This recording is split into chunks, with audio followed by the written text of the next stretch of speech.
A truck approaches a quarantine zone and is immediately met by personnel who disinfect the vehicle. The driver asks one of the workers what's happening, and the worker explains there was a small leak in the biotech district, but it shouldn't cause any major issues. The driver continues on his way, but as he answers his ringing phone, he hits something on the road. He gets out of the truck and finds it's a deer. After checking that his vehicle hasn't been damaged, he leaves the animal. The deer comes back to life. Seok-woo is at work, discussing stock sales with a client over the phone. As he scrolls through a news site, he sees reports about mysterious fish deaths in a reservoir. His assistant walks in, and Seok-woo instructs him to sell all stocks related to the company involved. Later, Seok-woo parks his car and argues with his ex-wife on the phone about their daughter, Suan. She wants to visit her mom the next day for her birthday, but Seok-woo doesn't want her to go alone. When he arrives home, his mother greets him at the door. He goes into Suan's room, where he finds her talking to her mom on the phone. She says she can take the train by herself. Hearing Seok-woo, she quickly hangs up. Seok-woo sits down next to Suan and asks her to wait a week until he has less work so he can take her to Busan. He gives her an early birthday gift. She opens it, only to find that she already has the same thing he bought for her before. He asks what else she would want, and she tells him she wants to go see her mommy. Suan insists that she will go alone to see her mom so that she doesn't waste Seok-woo's time. Later, Seok-woo talks with his mother about Suan. She advises him to have a heart-to-heart with his wife when they go to Busan. Seok-woo explains that it's a critical time at work, but his mother reminds him that it's also a crucial time in Suan's life. Before she leaves, she gives Seok-woo a camera with a recording of Suan's recital, the one he didn't attend. Seok-woo watches the video and realizes how much it hurt Suan that he missed it. He decides he'll take her to Busan after all. In the car, Seok-woo tries to teach Suan a life lesson about the recital, but he nearly hits an ambulance on the road. They stop and watch as an entire convoy of emergency vehicles drives by. Suan notices soot falling from the sky and points out a distant fire reflected in the car's window. At the train station, the train to Busan is getting ready to depart. The conductor enters his cabin, and the attendants begin to prepare. The coach of a baseball team tells everyone to sit down, but they stop when one of their cheerleaders enters and starts cheering. In-gil offers Jong-gil a boiled egg, and just then, Seok-woo and Suan board the train. He calls his work and tells them he'll be back before lunch. Before the train departs, a hurt girl runs into the car. As the train starts moving, Suan sees a man attacking a station worker. The girl who entered the train has a bite mark on her leg. Yeon-suk tells one of the attendants about a strange man who jumped onto the train and has been in the bathroom for a while. Curious, Suan goes to check what's happening. The man keeps repeating that everyone is dead, but the attendant doesn't understand. She tries to convince him to leave the bathroom. The bitten girl walks through the train and collapses, but no one seems to notice her. Suan wants to go to the bathroom, but she runs into Sang-hwa, who's guarding the door for his wife. He tells her to use a bathroom in the next car.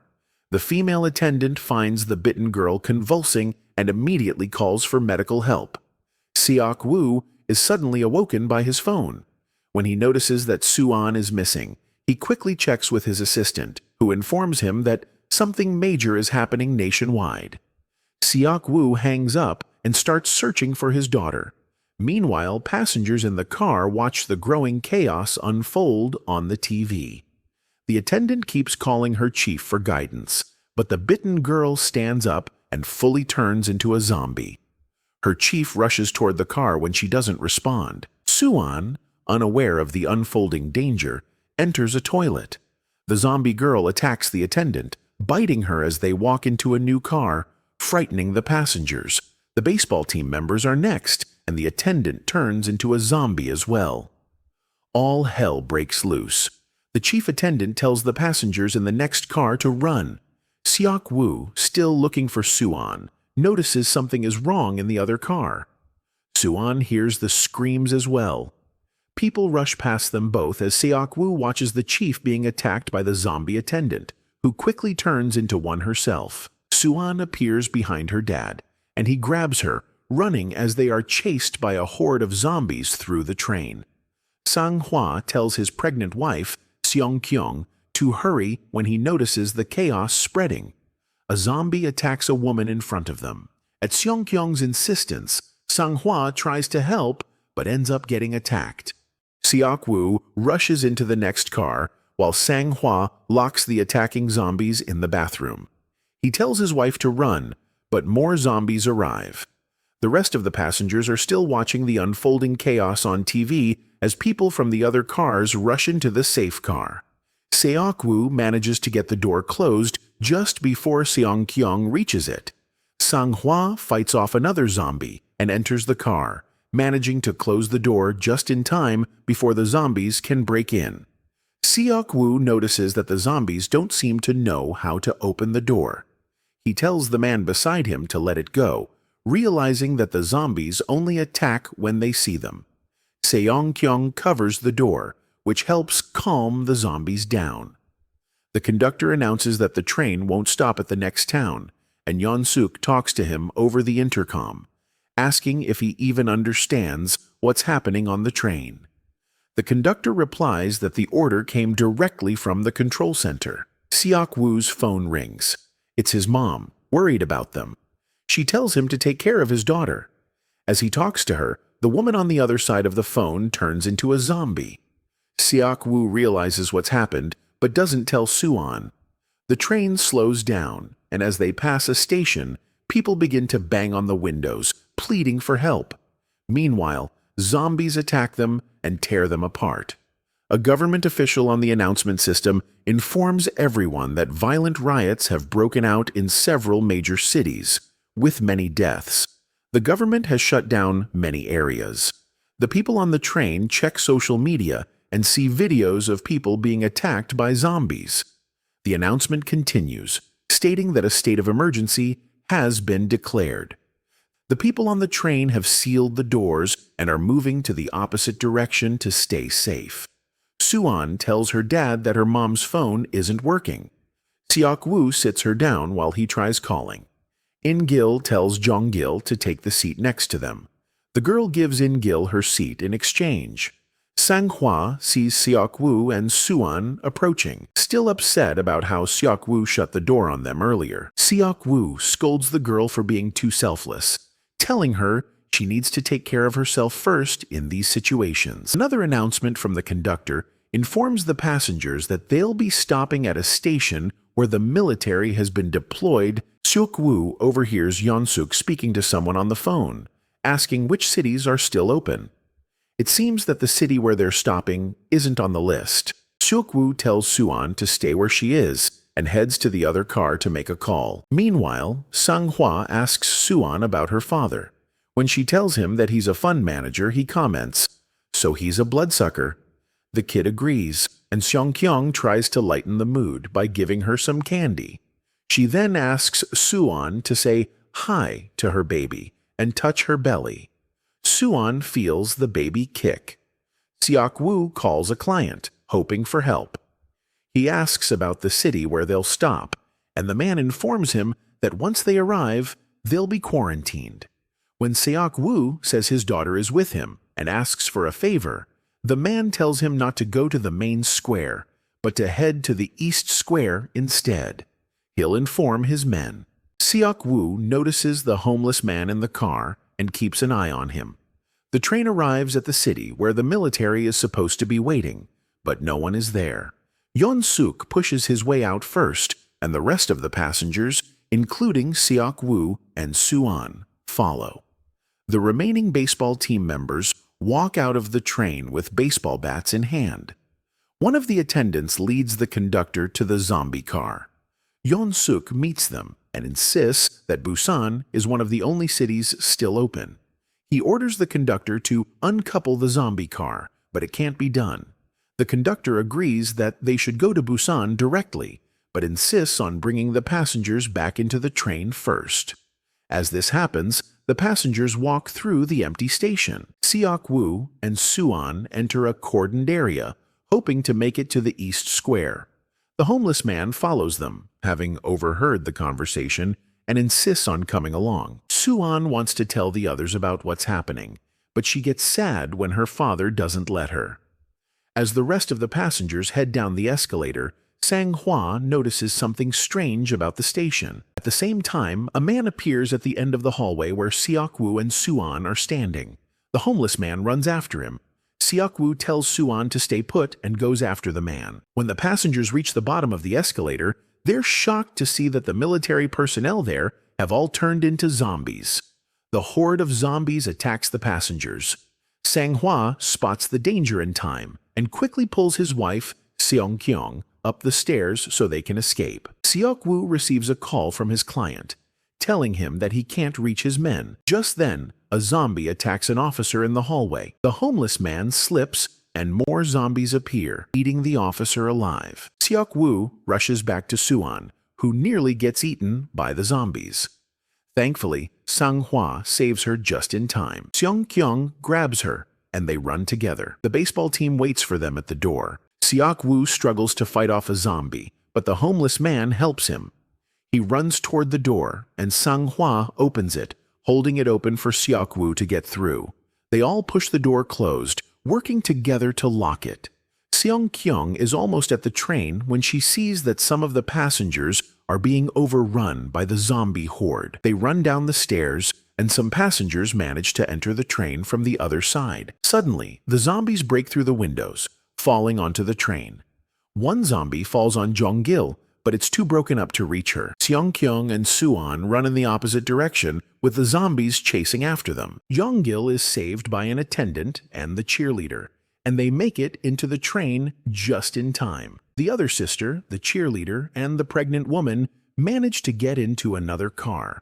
They let the homeless man inside just before the zombies reach him. The zombies surround the train, and Yeon-suk tells the attendant that they need to leave if they want to survive. The cheerleader protests, saying they can't leave yet because her friends are still out there, but the attendant calls the conductor and tells him to depart immediately. Meanwhile, Sang-hwa finally locks the door to keep the zombies out. Suddenly, the horde breaks through the glass, and the men inside start running. They see that the train is moving, but when they reach the base of the stairs, two of the baseball players are caught by the zombies. The last player freezes in fear, but Seok-woo pulls him up and gets him running, getting him inside the train just in time. Sang-hwa lags behind, but Seok-woo extends his hand to help him. However, Sang-hwa picks up a baton and shield, using them to protect himself from the incoming zombies. He eventually makes it inside the train as well. Meanwhile, the conductor calls the control center to ask if there's a safe path to Busan.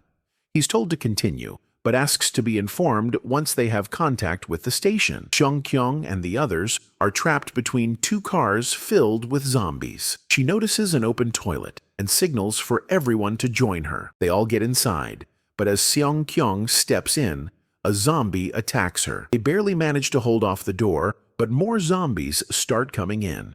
In the other part of the train, some of the passengers are barricading the glass doors, trying to keep the zombies out. The conductor makes an announcement informing everyone that they'll be heading straight to Busan. The cheerleader gets a call from the last baseball player. He tells her he's sorry because no one else survived. At the same time, Seok-woo tries calling his daughter, but he suddenly hears Sang-hwa talking to her on his phone. Suan tells him that they're trapped in the toilet in car 13. The baseball player also tells them that the rest of the survivors are in car 15. The men prepare to rescue the others. Sang-hwa comes up with a plan. He'll take the lead. The boy will be in the middle, and Seok-woo will bring up the rear. They decide to wait until they pass through a tunnel. As soon as they move, the zombies spot them. The three of them fight back with everything they have. Sang-hwa uses his bare hands to kill the zombies, and Seok-woo helps from the side. The boy uses his baseball bat to defend himself, and together they make an unstoppable team. But the next car is full of zombie baseball players. The boy freezes in fear. Sang-hwa pushes him out of the way and continues fighting. Seok-woo grabs one of the bats and tries to fight the zombies off, but they're locked in a deadlock. The boy is too scared to help. Just then, they pass through another tunnel, and the zombies start acting strangely. Seok-woo uses the bat to make noise, and the zombies follow the sound, allowing them to escape. As the train exits the tunnel, the zombies attack again. The group rests between cars, and Seok-woo comes up with a new idea. They'll use their phones as decoys once the train enters another tunnel. They move into the next car in the darkness, and Seok-woo throws Sang-hwa's phone to the back of the car. When he calls it, the zombies flock to the phone, giving them a chance to escape without fighting. They reach the toilet and are relieved to see each other safe. The baseball player finds another toilet, and when they pass through another tunnel, he manages to get the others inside. Seok-woo calculates how long they have before the next tunnel, and the boy texts his girl in car 15. The cheerleader is happy to hear that he'll be arriving alive and shares the news with the others. Yeon-suk, however, isn't pleased. He doesn't want them coming, as he's worried they might be infected. The rest of the passengers seem to agree with Yeon-suk's decision. The cheerleader begs the attendant to help her convince the others, but he agrees with Yeon-suk too. Once the train reaches a tunnel, everyone quickly exits the toilets, but now they have to figure out how to get past the zombies. They crawl through the luggage racks to avoid detection. Seok-woo distracts the zombies, allowing the others to move down into the next car. However, the homeless man falls over, and Seok-woo rushes to help him. They both get stranded in the car when the train passes through the tunnel. Seok-woo counts down, preparing to run, but the homeless man steps on a soda can, attracting the zombies. They manage to get through the door, but Sang-hwa ends up holding it shut because a zombie is wedged in it. The baseball player calls his girl in the other car, but the door is locked. The passengers in car 15 have sealed the door from their side, stopping her from telling them about the danger. Seok-woo tries to help Sang-hwa, while the boy continues to smash the other door. Suddenly, a zombie bites Sang-hwa. Finally, they manage to break through the door to the next car, but the baseball player tries to enter, only to be stopped by Yeon-suk, who holds the door. As the men try to help, Jong-gil and the cheerleader fight them off from the inside. Seong-kyung tries to walk to her husband, but he tells her to stay back. He then asks Seok-woo to take her and leave, as he's getting too tired. Sang-hwa asks Seok-woo to take care of Seong-kyung, and Seok-woo apologizes. Just as the door breaks apart, Sang-hwa doesn't back down without a fight. He keeps the zombies at bay while the others open the door and come inside. Seok-woo grabs Suan and Seong-kyung, but doesn't make it to In-gil in time. Seok-woo slams the door shut and immediately attacks Yeon-suk, calling him a bastard. Yeon-suk responds, claiming that Seok-woo is infected. The attendant tells everyone to move into the vestibule to avoid the threat. The passengers from car 15 tell Seok-woo and the others to leave. The homeless man is the first to go, and the cheerleader refuses to stay with them, so she decides to go with the baseball player instead. Seong-kyung tells Suan that they should leave too, and Seok-woo follows them. The others seal the vestibule door behind them. Suddenly, Jong-gil sees her zombie sister on the other side of the door. She opens it before anyone can stop her, and the passengers from car 15 are immediately overwhelmed by zombies. Meanwhile, the conductor calls in to check on the situation in Busan. He doesn't get a clear answer, but he sees fires burning in the city. Seok-woo finally speaks to his daughter. He tells her that he'll take her to her mom for her birthday, no matter what. Later, Seok-woo receives a call from his assistant, who tells him that Busan is one of the safest places left with the best defenses. He also reveals that the virus started in one of their companies. The train suddenly stops due to a blockade. The conductor announces that he will find another train to get the remaining passengers to Busan. Yeon-suk and the attendant, having survived the zombie attack, are now stuck in the toilet. Yeon-suk tells the attendant to go first and pushes him into the zombies to escape. A burning car suddenly crashes into the train, separating the survivors. The baseball player manages to get the cheerleader into another train car, but as he tries to break open the door, Yeon-suk enters. He sacrifices the girl, leaving the baseball player to fight off the zombies. Yeon-suk escapes, and the boy manages to get rid of the zombie. But the girl begins to turn in his arms and bites him. Meanwhile, Suan wakes up Seok-woo. The three of them, Seok-woo, Suan, Seong-kyung, and the homeless man, are now trapped under a car full of zombies. Yeon-suk runs toward the moving train, but when the conductor tries to help him, Yeon-suk leaves him behind. The train car begins to collapse, but Seok-woo finds a way out. As Seok-woo turns to pull the others out, the gap caves in.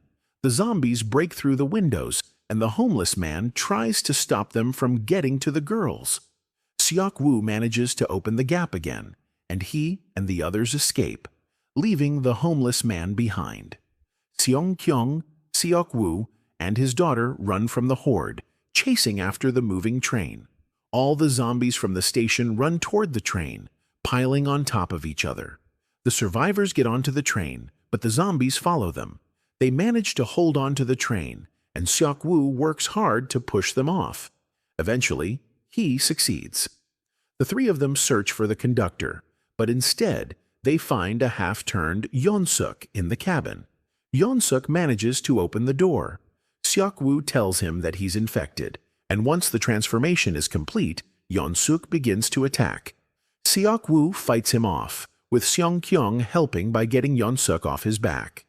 Seok-woo grabs Yeon-suk and flings him off, but realizes that he's been bitten.